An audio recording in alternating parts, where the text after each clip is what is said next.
Salve. Selamat datang kembali di channel Katolik Harus Tahu. Kit Nestar adalah seorang mantan pendeta Protestan aliran Metodis yang telah melakukan perjalanan iman yang mendalam, yang akhirnya menuntunnya pulang ke pangkuan gereja Katolik. Dan hari ini, Katolik Harus Tahu akan membagikan video di mana Kit berbagi sebuah kisah yang sangat pribadi, sebuah titik balik yang signifikan dalam perjalanan rohaninya. Banyak orang mungkin bertanya-tanya, apa yang sebenarnya mendorongnya untuk meninggalkan mimbar Protestan dan merangkul iman Katolik? Tentu saja, ada banyak faktor yang berkontribusi. Studi Alkitab yang intensif, pertanyaan-pertanyaan yang tak kunjung terjawab, dan kerinduan yang mendalam akan sesuatu yang lebih. Namun, ada satu momen yang sering kali Kit kenang. Sebuah titik balik yang jelas yang benar-benar menanamkan benih perubahan dalam dirinya. Dan itu adalah sebuah khotbah tentang Maria. Ya, Anda tidak salah dengar. Sebuah khotbah tentang Bunda Maria di hadapan para jemaat di gereja Metodis di mana ia melayani. Ini sesungguhnya bukanlah khotbah yang ia sampaikan, melainkan sebuah khotbah yang ia dengarkan. Sebuah khotbah yang secara tak terduga mulai membuka matanya terhadap kebenaran yang telah ia lewatkan selama bertahun-tahun. Sebuah khotbah yang pada akhirnya membantunya memahami mengapa gereja Katolik sangat menghormati Bunda Maria, Ibu Tuhan Yesus. Dalam video ini, kita akan membawa Anda kembali ke momen tersebut. Ia akan berbagi isi khotbah tersebut dan menjelaskan bagaimana khotbah itu mulai membongkar asumsi-asumsinya, menuntunnya pada apa yang kini ia yakini sebagai kebenaran sepenuhnya. Ini adalah kisah tentang bagaimana sebuah khotbah sederhana, dalam anugerah Tuhan, dapat mengubah segalanya. Jadi saksikanlah, karena ini adalah kisah tentang khotbah yang menjadikan Kit Nestar Katolik. Aku percaya akan Roh Kudus, Gereja Kristus yang kudus, persekutuan para kudus, pengampunan dosa, kebangkitan badan kehidupan yang kekal.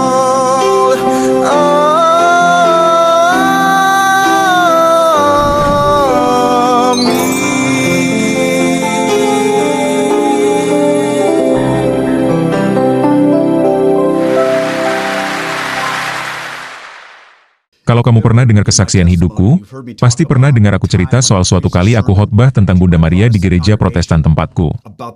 Nah, pas nyiapin khotbah itu, aku ngerasa ada sesuatu yang terjadi. Aku cuma bisa bilang, dia datang kepadaku, dan itu bikin aku kalut banget secara emosi. Bertahun-tahun orang nanya, Kit, khotbah itu masih ada nggak? Jujur, aku nggak tahu ada atau nggak, dan kalaupun ada, aku nggak tahu di mana nyarinya. Percaya nggak, hari ini khotbah itu muncul di rekomendasi videoku. Ini khotbah dari 4 Desember 2016 yang tadinya cuma punya kurang dari 100 views. Tapi dari sekian banyak video YouTube, tiba-tiba muncul di feedku hari ini. Jadi, aku udah download dan mau aku kasih lihat ke kalian sekarang. Nah sabar ya, karena waktu itu perlu diingat, aku masih belum Katolik, masih Protestan. Kalau kamu tanya aku waktu itu, Kit, kamu mau jadi Katolik? Mungkin aku bakal jawab, enggak. Ya iyalah enggak. Tapi saat itu Tuhan lagi mengolah hatiku, dan kurasa kamu bakal ngerasain itu kalau nonton khotbah ini. Jujur aja, beberapa teologinya belum sepresisi yang aku pahami setelah jadi Katolik, tapi menurutku yang bakal kamu lihat di khotbah ini adalah proses yang hidup. Cuplikan nyata dari proses itu di mana Tuhan menunjukkan kebenaran kepadaku, dan bundanya menunjukkan perannya dalam hal ini. Jadi, kuharap kalian menikmati video ini. Setidaknya bakal menghibur, mungkin buat sebagian dari kalian yang sering nonton kontenku, buat lihat aku kayak apa sih sebelum jadi Katolik. Dan tungguin ya sampai selesai. Nanti aku bakal cerita kelanjutannya soal gimana reaksi gereja pas aku khotbah ini. Selamat menikmati. Pagi ini mantap banget. Dan aku senang karena aku percaya Tuhan itu luar biasa. Dan Dia menunjukkan kebaikan serta kasih-Nya dalam banyak cara. Aku senang banget bisa berbagi pesan ini sama kalian hari ini tentang siapa yang mendapat kabar baik. Minggu lalu kita udah bahas kabar baik itu. Tentu saja, maksudku adalah kabar kedatangan Yesus ke dunia. Dan minggu lalu kita lihat malaikat Gabriel menampakkan diri ke seorang pria bernama Zakaria, dan dia yang dapat kabar itu. Dia seorang imam di bait suci, dan kabar yang dia terima adalah istrinya bakal punya bayi. Gimana reaksinya? Kalau kalian di sini atau udah baca bab pertama Injil Yohanes, kalian tahu Zakaria bilang, "Aduh aku nggak yakin deh soal ini." Nah, malaikat muncul ke kamu dan bilang sesuatu, dan responsmu, aku nggak yakin nih. Gabriel sampai kesal banget sama Zakaria karena nggak percaya dia sampai mulutnya dibungkam. Dan dia nggak bisa bicara sampai hal-hal itu terjadi. Ya mungkin Gabriel cuma mau bikin dirinya sendiri merasa lebih baik, jadi dia pergi dan kasih kabar baik itu ke orang lain, seseorang yang mau dengerin. Dan itulah yang bakal kita bahas hari ini, karena minggu ini yang dapat kabar baik itu, tentu saja, Ibu Tuhan, Maria. Dan aku mau mulai ini dengan menampilkan ayat dari kitab Kejadian 3, ayat 15. Ini adalah ayat pertama di Alkitab, jauh di kitab Kejadian, yang membahas kabar baik ini. Dan ini adalah perkataan Tuhan yang berbicara kepada ular, dan dia bilang, aku akan mengadakan permusuhan antara engkau dan perempuan itu, antara keturunanmu dan keturunannya. Ia akan meremukkan kepalamu, dan engkau akan meremukkan tumitnya. Jauh di Taman Eden, kabar ini sudah mulai tersebar, bahwa meskipun Adam dan Hawa tidak taat kepada Tuhan di taman, dan melalui ketidaktaatan mereka dosa masuk ke dunia, rencana Tuhan sudah ditetapkan untuk memperbaiki apa yang telah terjadi di taman. Dan perempuan ini tentu saja akan memainkan peran dalam hal itu. Yuk, kita bahas soal pengumuman yang Gabriel sampaikan ke Maria ini. Di ayat 28 dikatakan malaikat itu datang ke Maria dan berkata, "Salam hai engkau yang dikaruniai. Tuhan menyertai engkau." Nah, aku mau bahas kata dikaruniai ini. Kalau kamu baca terjemahan Alkitab yang lebih lama, mungkin kamu nemuin terjemahan yang agak beda. Dan aku mau bahas itu. Ada beberapa terjemahan ayat ini yang mengartikan kata Yunani aslinya, yaitu kecharitomene, sedikit berbeda. Beberapa terjemahan, kayak yang kita baca tadi, mengartikannya sangat dikaruniai atau yang paling disukai. Yang lain cuma bilang, yang dikaruniai. Tapi penerjemah Latin kuno, Hieronymus, yang menulis di abad keempat, dia menerjemahkan perjanjian baru dari Yunani ke Latin, bahasa resmi Kekaisaran Romawi waktu itu. Dan dia menerjemahkan kata itu jadi frasa, gratia plena, yang secara harfiah artinya, penuh rahmat. Jadi, ayo kita bedah dikit kata Yunani ini. Aku bukan ahli bahasa Yunani, aku bahkan gak ambil mata kuliah itu waktu sekolah. Pendeta Mike mungkin lebih jago bahasa Yunani daripada aku, tapi aku penasaran sama kata ini, dan aku bertanya-tanya kenapa terjemahannya bisa beda-beda. Yuk, kita lihat ini, dan ikutin aja ya. Kata kecharitomene ini punya 3 bagian. Ada akar kata, imbuhan belakang, sufis, dan imbuhan depan, prefis. Tiap bagian ngasih tahu kita sesuatu yang beda. Akar kata dari kecharitomene itu, charitu, yang umumnya diterjemahkan rahmat. Rahmat itu maksudnya karunia supernatural yang diberikan Tuhan secara cuma-cuma. Itu arti rahmat menurut kata ini. Alkitab kadang pakai kata ini dan menekankan apa yang Tuhan kasih, yaitu karunia supernatural itu. Dan kadang juga menekankan kenapa Tuhan ngasih karunia ini, yaitu karena kebaikan dan kemurahannya. Keduanya selalu ada karena karunia bantuan ilahi dari Tuhan, yang berasal dari sifatnya. Dan sifat Tuhan itu termanifestasi lewat bantuan ilahinya, itulah kenapa ada perbedaan terjemahan antara rahmat atau karunia atau kebaikan. Nah, sekarang imbuhan belakang, mene, itu nunjukin partisipasif, yang artinya Maria itu pasif dalam hal ini. Ini penting karena artinya Marialah yang sedang diactionkan. Ini penting karena menunjukkan bahwa Maria tidak membawa dirinya sendiri ke dalam keadaan yang penuh rahmat ini, melainkan ini adalah tindakan Tuhan. Ini menggambarkan Maria sebagai dia yang penuh rahmat. Jadi, salam ini menggambarkan dia sebagai orang yang telah dipenuhi rahmat. Lalu, imbuhan depan ke, itu nunjukin bentuk perfect tense, artinya tindakan, yaitu Maria yang penuh rahmat telah selesai di masa lalu dengan hasilnya terus berlaku sepenuhnya. Jadi, arti harfiahnya kalau kamu lihat salam ini, dan ini penting banget karena kita lagi ngomongin siapa yang dapat kabar baik, arti harfiahnya adalah ini. Maria punya status khusus yang diberikan Tuhan kepadanya. Dia bukan cuma orang biasa kayak kamu atau aku. Dia penuh rahmat. Sekarang, perhatikan gimana Gabriel menyapa Maria. Terjemahan kita bilang, greetings, tapi banyak terjemahan lain, termasuk yang Hieronymus, menerjemahkan kata Yunani itu jadi hail, atau salam. Perhatiin tingkat penghormatan khusus yang malaikat Gabriel berikan kepadanya. Ini penting karena kita harus menyadari bahwa peran Maria dalam kisah ini lebih besar dari yang banyak dari yang kita sadari. Maria sudah dinubuatkan sejak awal kitab suci dan di seluruh perjanjian lama. Kejadian 3 ayat 15, yang kita baca tadi, meramalkan rencana Tuhan untuk meremukkan kepala ular dengan keturunan perempuan ini. Nah, kita bakal bahas lebih lanjut soal frasa perempuan atau kata perempuan itu sebentar lagi, tapi aku mau tanya sesuatu. Waktu kamu kecil, gimana kamu manggil ibu temanmu? Pikirin sebentar ya. Waktu kamu main ke rumah temanmu, kamu manggil ibu temanmu. Apa kabar mama? Apakah kamu bilang gitu? Atau kamu bilang, sis, apa kabar hari ini? Tentu saja tidak. Aku ingat waktu aku kecil, kalau kita rasanya hampir skandal gitu kalau tahu nama depan ibu teman kita atau nama depan guru kita. Waktu aku kelas 1 atau 2, aku naksir guru, namanya Bu Persing, dan aku tahu nama depannya Sarah. Pas tiba waktunya hari Valentine, zaman dulu kan harus nulis hari Valentine buat semua orang, aku taruh hati Valentine di mejanya, dan isinya, untuk Sarah, dari Kit. Skandal banget kan? Nah, kalau itu terjadi sekarang, mungkin dia langsung dibawa ke penjara kali ya? Tapi aku naruh itu, dan aku kena masalah gara-gara itu. Dia masuk ke kelas dan aku lagi di kelas untuk pelajaran berikutnya. Dia masuk bawa kartu itu dan langsung datang ke aku. Dia langsung ke muka kecilku ini dan dia taruhnya di depanku terus bilang, "Kamu harus panggil saya Bu Persing." Naksirku langsung hilang gitu aja. Dor. Coba deh pikirin, gimana caranya kamu nyapa orang dengan cara kayak gitu? Salam yang kamu ucapkan atau cara kamu manggil seseorang itu banyak banget ngomongin siapa dia. Itu nunjukin seberapa besar rasa hormatmu sama dia. Salam penuh rahmat adalah sapaan itu. Nah, kalau Gabriel, seorang malaikat Tuhan, seperti yang kita dengar minggu lalu, yang berdiri di hadapan Allah yang Maha Kuasa. Malaikat Gabriel itu waktu dia nyapa Zakaria, enggak bilang kaya seperti yang dikatakannya pada Maria sama Zakaria. Padahal dia itu seorang imam loh. Sedangkan Maria itu gadis remaja, miskin, enggak dikenal siapa-siapa. Zakaria itu orang penting di masyarakat.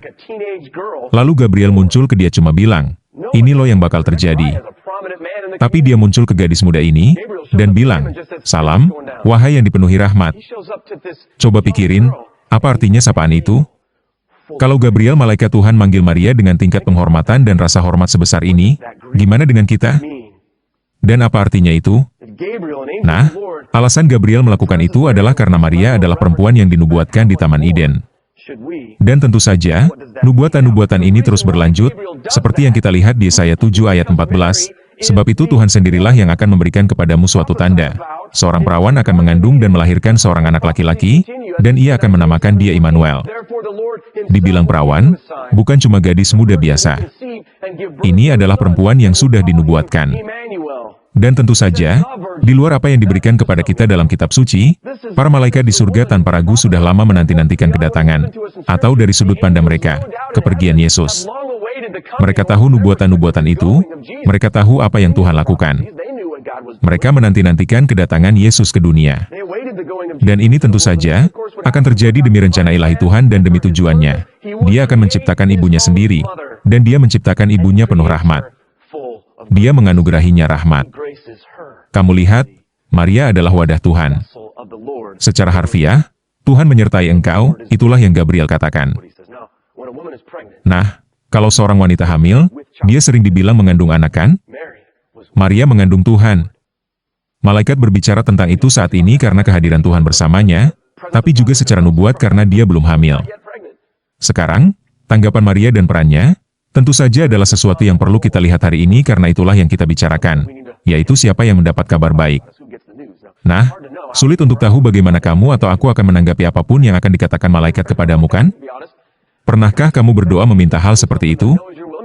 Jujur saja, Tuhan kirimkan saja aku malaikat, kirimkan sesuatu yang aku tahu itu kehendak-Mu. Biar aku kasih tahu sesuatu. Kalau kamu atau aku melihat malaikat dalam kemuliaan penuh mereka muncul di rumah kita atau dimanapun, kita mungkin bakal langsung mati di tempat karena malaikat itu bukan kru kecil dengan bayi bersayap dan harpa dan cuma kayak tralalala terbang di awan di suatu tempat. Malaikat adalah pelayan perkasa Allah yang hidup. Mereka adalah prajurit, mereka berperang melawan kekuatan kegelapan di dunia ini dan di alam roh. Mereka penuh kemuliaan, dan jika kita pernah melihat salah satu dari mereka dalam kemuliaan penuh mereka, kita akan sangat trauma sehingga aku yakin kita tidak akan bisa benar-benar mengatasinya. Tapi apa yang akan kamu lakukan jika seseorang muncul kepadamu dan mengatakan sesuatu kepadamu? Apa yang akan kamu lakukan? Ketika Gabriel datang kepada Zakaria, dia tidak percaya malaikat itu, dan tentu saja dia meminta bukti, dan Gabriel membungkamnya. Tapi tanggapan Maria berbeda kan? Maria hanya berkata, "Aku ini hamba Tuhan, jadilah padaku menurut perkataanmu itu." Aku nggak tahu bagaimana kamu bisa memberikan jawaban yang lebih baik dari itu. Jadi, mari kita bicara tentang peran Maria sekarang dalam semua ini. Tuhan mengutus Yesus ke dunia ini bukan di atas awan, bukan melalui semacam lubang cacing Star Trek, bukan di piring terbang atau cara magis di mana Yesus muncul begitu saja. Bukan begitu cara Tuhan mengutus Yesus ke dunia ini, melainkan Dia mengutus Dia melalui seorang manusia. Kita membaca pengakuan iman Nikea tadi, dan apa yang kita yakini tentang Yesus dinyatakan dalam pengakuan iman ini. Kita percaya bahwa Dia adalah sepenuhnya Allah dan sepenuhnya manusia. Hakikat ilahinya selalu ada karena kamu perhatikan dikatakan bahwa Dia kekal bersama Bapa. Dia tidak diciptakan, Dia diperanakan, Dia adalah bagian dari Bapa dari zat yang sama dengan Bapa. Hakikat ilahinya selalu ada. Segala sesuatu yang diciptakan, diciptakan melalui Dia. Tapi hakikat kemanusiaannya berasal dari Maria, berasal dari seorang pribadi. Daging dan darahnya berasal dari ibunya. Dan ini terjadi karena alasan tertentu. Ini terjadi supaya kita manusia bisa ditebus oleh pengorbanan daging dan darahnya di kayu salib. Dan kebangkitan kita akan terjadi karena daging dan darahnya juga bangkit 3 hari kemudian. Karena kitab suci memberitahu kita, tanpa penumpahan darah tidak ada pengampunan dosa. Yesus bilang ke murid-muridnya waktu perjamuan terakhir, yang sebentar lagi kita akan ikutin, inilah tubuhku, yang diserahkan bagimu, inilah darahku, yang dicurahkan bagi banyak orang untuk pengampunan dosa. Tanpa Maria, Yesus enggak akan punya daging dan darah yang diperlukan untuk menyelamatkan kita. Sifat ilahinya selalu ada karena Dia adalah Allah yang kekal, tapi sifat kemanusiaannya berasal dari ibunya. Rasul Paulus menulis tentang ini begini, dia bilang di Galatia 4, tetapi ketika waktu yang ditetapkan telah genap, Allah mengutus anaknya, yang lahir dari seorang perempuan, yang lahir di bawah hukum Taurat untuk menebus mereka yang di bawah hukum Taurat, supaya kita dapat menerima pengangkatan sebagai anak. Kamu lihat, Maria telah dipahami oleh orang Kristen awal sebagai Hawa yang baru, sama seperti Yesus Kristus sering disebut Adam yang baru. Coba pikirkan ayat dari Kejadian yang kita baca tadi. Aku nemu kutipan ini dari seorang uskup dari Lyon, Prancis, namanya Irenaeus. Ini udah dari abad kedua loh, dan ini gimana dia menggambarkannya. Dia bilang, ikatan ketidaktaatan Hawa dilonggarkan oleh ketaatan Maria. Singkatnya, di mana Adam gagal, Yesus berhasil, dan di mana Hawa bilang, tidak, pada firman Tuhan kepadanya. Maria bilang, ya. Hubungan antara Hawa dan Maria semakin jelas dalam cara Yesus memanggilnya. Apa yang Yesus panggil padanya? Kalau kamu lihat di Alkitab, dalam Yohanes pasal 2, mereka ada di pesta pernikahan di Kana di Galilea, dan ibu Yesus datang kepadanya, dan dia bilang, anggur mereka habis. Apa yang Yesus katakan padanya? Enggak masalah Big Mama, aku bisa atasi ini. Apa dia bilang? Enggak apa-apa Bu, aku bisa mengurusnya. Enggak. Kamu tahu gimana dia menyebutnya? Coba pikirin, Yesus memanggilnya perempuan. Kejadian 3 ayat 15 dan Yohanes 2. Dia menyebut, perempuan, apa urusanku denganmu? Beberapa orang membaca itu begitu saja dan mereka berpikir, wah, Yesus agak tidak sopan sama ibunya. Lihat, dia kayak anak laki-laki lain di luar sana. Yesus nakal kecil, kan? Enggak. Dia bilang, perempuan apa urusanku denganmu? Tapi kemudian dia mengabulkan apa yang Maria mintakan. Dia mengabulkan permintaannya, dia melakukan apa yang dia katakan. Lalu Maria bilang ke para pelayan, hai, apapun yang dia suruh, lakukan. Kamu tahu enggak? Maria baru saja berkhotbah yang terbesar yang pernah ada dalam sejarah di situ. Apapun yang dia suruh kamu lakukan, lakukanlah. Dia bilangnya, bahkan kepada putranya. Kamu lihat, dan Yesus bilang seperti itu bahkan kepada ibunya. Dia berkata, perempuan, apa urusanku denganmu? Itu bukan istilah tidak sopan. Yesus memanggil Maria sesuai dengan gelarnya. Dalam Yohanes bab 19, kita melihat contoh lain dari ini di mana Yesus ada di kayu salib, dan sedang sekarat. Dia sedang akan mati. Yesus mengorbankan daging dan darah yang dia terima dari ibunya. Dia melihat ke bawah dari salib, dan melihat ibunya. Di situ dia melihat muridnya Yohanes, dan apa yang dia katakan? Dia berkata kepadanya, perempuan, lihatlah anakmu, dan kemudian dia berkata, anak, lihatlah ibumu. Dia menyerahkan Maria kepada gereja.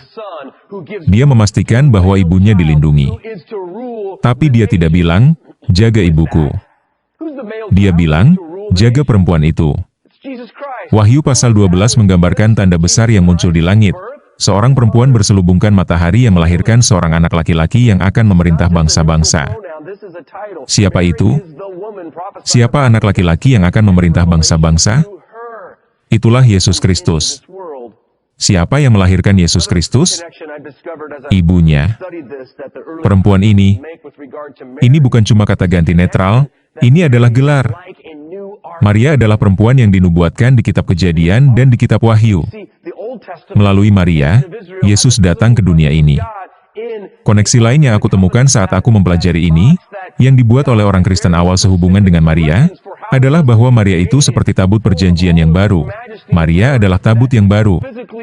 Kamu lihat, bangsa Israel dalam perjanjian lama punya kehadiran fisik Tuhan dalam tabut perjanjian. Iya, kota itu yang Tuhan kasih arahan sangat spesifik bagaimana cara membuatnya. Penuh dengan semua kemuliaan dan keagungan sehingga dia secara fisik akan menyatakan kehadirannya kepada dunia melalui tabut itu. Dan sekarang dia menciptakan tabut baru yang dia secara fisik akan hadir di dalamnya. Sama seperti tabut perjanjian membawa kehadiran Tuhan di perjanjian lama, Maria sebagai tabut yang baru, membawa kehadiran fisik Tuhan di dalam tubuhnya, dalam rahimnya. Dionysius dari Alexandria, yang menulis di abad ketiga, ini bukan cuma omongan asal loh. Di abad ketiga dia bilang gini, sama seperti Kristus imam kita, tidak dipilih oleh tangan manusia. Demikian pula kemahnya tidak dibangun oleh manusia, melainkan didirikan oleh Roh Kudus, dan oleh kuasa Allah kemah itu dilindungi untuk dikenang selamanya. Maria, Bunda Perawan Allah, membawa Tuhan di dalam dirinya supaya kamu dan aku juga bisa membawa Dia. Ayo kita bahas teladannya. Jawaban ianya Maria datang begitu saja kan? Apa dia harus berhenti dan mikir, tunggu dulu ya, biar aku pikirkan ini. Kalau aku hamil padahal belum menikah, bukannya itu bisa bikin aku dilempari batu sampai mati? Soalnya dulu zaman itu begitu. Bukannya calon tunanganku bakal marah besar soal ini, karena aku masih perawan, dia mungkin bakal menceraikan aku. Aku nggak tahu deh mau lanjut apa nggak. Bisa nggak pilih orang lain aja? Aku siap nggak ya melihat keluargaku malu? Aku siap nggak jadi bahan tertawaan? Aku siap nggak dibilang pembohong? Aku siap nggak mempertaruhkan nyawaku? Tapi Maria nggak biarin semua hal itu menghentikannya. Maria nggak biarin fakta bahwa dia bakal kehilangan teman-temannya dan semua rasa hormat yang dia miliki. Dia nggak biarin semua itu menghentikannya. Jadi, Maria sama sekali tidak terikat oleh rasa takut kan? Dia cuma bilang, iya. Tapi mari kita bahas juga apa yang tidak Maria lakukan. Jujur aja ya, kalau malaikat Gabriel muncul di hadapanku lalu memberiku pesan khusus dan menyapaku seperti ia menyapa Maria, kemudian mengatakan tentangku apa yang dia katakan tentang Maria, untuk memberiku peran besar dalam sejarah manusia dan penebusan dunia, aku mungkin bakal mikir, oke, aku harus dapat tempat parkir yang lebih bagus di gereja kan? Aku harus dapat papan nama yang lebih bagus di pintuku. Aku harus dapat sesuatu untuk itu kan? Maksudku, itu kan masalah besar. Kadang kita bisa jadi sombong kalau tahu kita punya peran seperti itu. Tapi itu tidak terjadi pada Maria kan? Lihat, dia tetap sepenuhnya dan benar-benar rendah hati. Dia nggak menganggap dirinya orang istimewa. Bahkan bisa dikatakan dia terganggu dengan sapaan malaikat itu. Dia kayak bertanya, kenapa kamu bicara padaku seperti itu? Aku cuma gadis muda biasa. Aku bukan siapa-siapa. Coba pikirkan itu. Maria terganggu dengan sapaan ini bukan karena dia ragu, tapi karena dia rendah hati. Lihat, Zakaria terganggu bukan karena dia rendah hati, tapi karena dia ragu. Kamu lihat, itulah kenapa malaikat membungkam Zakaria dengan ketidakmampuan berbicara. Sebaliknya itulah kenapa malaikat memberkati Maria. Lihat, ketika kamu rendah hati di hadapan Tuhan, kamu jauh lebih mungkin untuk taat kan? Coba pikirkan itu. Kesombonganlah yang menyebabkan kita meragukan apa yang Tuhan katakan dan lebih buruk lagi, menolak untuk taat. Di sisi lain, kesombongan religius juga bisa jadi bahaya. Karena kita bisa percaya diri kita jadi lebih unggul dari orang lain karena ketaatan kita kepada Tuhan. Kita bisa jadi menghakimi orang-orang yang kita anggap tidak sepenting kita atau yang kita anggap tidak sesaleh kita. Kadang ketaatan kita bisa bikin kita jadi sangat sombong, dan kita bisa berpikir, oh, aku sangat taat. Kita bisa jadi seperti itu. Kamu tahu, kisah Farisi yang memandang rendah pemungut cukai? Kesombongan religius jauh lebih halus dari yang kita sadari. tapi sama mematikannya. Nah, tanggapan Maria dan teladannya serta ketaatan sempurna adalah ketaatan sempurna tanpa kesombongan pada dirinya sendiri, melainkan kebanggaan pada Tuhan. Kalau kamu terus membaca Injil Lukas, kamu akan melihat nyanyian pujian Maria. Kadang disebut doa Maria atau Magnificat, dan aku ingin menutup dengan meminta kita membacanya. Jiwaku memuliakan Tuhan, dan rohku bersukacita dalam Allah Juru Selamatku, sebab Ia telah memperhatikan kerendahan hamba-Nya. Sesungguhnya, mulai dari sekarang segala keturunan akan menyebut aku berbahagia, karena Yang Maha Kuasa telah melakukan perbuatan-perbuatan besar kepadaku, dan namanya adalah kudus. Rahmat-Nya turun-temurun berlaku bagi orang yang takut akan Dia. Ia telah melakukan perbuatan-perbuatan perkasa dengan lengannya, Ia telah mencerai-beraikan orang-orang yang congkak hatinya.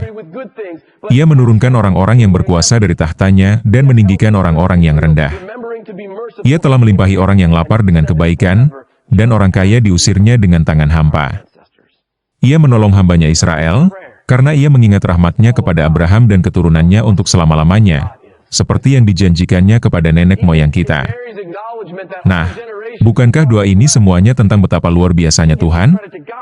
Bahkan dalam pengakuan Maria bahwa semua generasi akan menyebutnya berbahagia, dia memberi penghargaan kepada Tuhan, bukan dirinya sendiri. Dan Maria melanjutkan dengan menyebutkan hal-hal besar yang telah Tuhan lakukan. Dia mengakui bahwa Tuhan adalah juru selamatnya. Maria nggak bilang, "Wah, aku hebat banget, lihat apa yang udah aku lakukan." Maria bilang, "Aku bersukacita dalam Allah, juru selamatku. Tuhan menyelamatkannya." Ini adalah contoh yang bagus, kalau bukan yang terbaik, tentang cara terbaik setiap manusia dapat menanggapi panggilan Tuhan dalam hidup mereka. Jadi, semoga jawaban Ia Maria menginspirasi kita untuk mengatakan iya juga, tidak memikirkan kebaikan diri kita sendiri atau menjadi sombong karena Tuhan memilih untuk menggunakan kita, melainkan tetap rendah hati dan taat serta memuliakan Tuhan atas kesetiaannya. Kesetiaan itulah yang kita ingat hari ini. Dan pantaslah kita merayakan pemecahan roti dan minum cawan sebagai peringatan akan tubuh Yesus yang hancur, dagingnya yang hancur, dan darahnya yang tertumpah, yang datang ke dunia melalui ibunya. Tanpa jawaban Ia Maria, kita tidak akan melakukan semua ini. Buat aku, nonton video ini lagi bertahun-tahun kemudian pun, tetap bikin aku merinding. Aku mau cerita gimana reaksi orang-orang waktu itu. Beberapa orang mungkin mikir, wah pada marah nggak ya orang-orang di situ? Mungkin mereka mikir, tunggu sebentar Kit, kamu mau bikin kita semua jadi Katolik ya? Padahal, sama sekali nggak ada kata Katolik di khotbah itu. Dan reaksi dari jemaat, mereka terharu sekali, banyak yang sampai nangis. Aku sendiri nggak percaya. Ada satu bapak-bapak malah sampai maju ke depan, padahal di gereja kami jarang banget kayak gitu.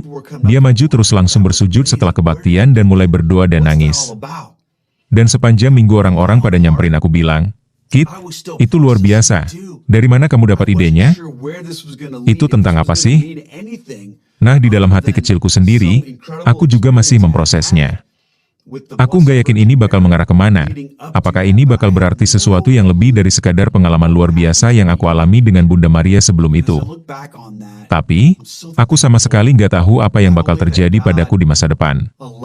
Kalau aku lihat ke belakang, aku bersyukur banget bukan cuma karena Tuhan mengizinkanku memproses itu dan itu didokumentasikan di sini untuk dilihat semua orang, tapi juga untuk aku lihat sendiri. Karena ini membantuku untuk selalu ingat dan tidak pernah meremehkan apa yang Tuhan lakukan untuk membawaku masuk ke gereja. Dan aku mau kalian mikirin ini karena mungkin ada orang-orang di hidup kalian yang sedang kalian doakan. Dulu, banyak banget orang yang mendoakan aku, dan pasti ada orang-orang yang sedang kalian doakan sekarang. Aku mau kalian minta Bunda Maria untuk mengungkapkan perannya dalam proses itu kepada mereka. Karena kalau dia ikut campur teman-teman, hal-hal luar biasa bisa terjadi. Dan jangan pernah sekali-kali, jadi tidak sabar dengan seseorang atau menyerah pada mereka. Ada banyak orang yang tetap sabar sama aku dan membiarkan Tuhan bekerja di hatiku untuk membawaku ke titik di mana aku siap untuk bergabung dengan gereja Katolik, kurang dari setahun kemudian, tapi jelas tidak langsung setelah aku khotbah ini. Aku harap kalian menikmati nonton khotbah itu, aku sih pasti menikmatinya. Dan aku mau berterima kasih banyak atas semua doa dan semua dukungan yang udah kalian berikan kepadaku dalam semua pengalamanku sebagai seorang Katolik. Terima kasih banyak teman-teman, jaga diri baik-baik, dan Tuhan memberkati. Aku percaya akan Roh Kudus. Gereja Kristus yang kudus, persekutuan para kudus, pengampunan dosa, kebangkitan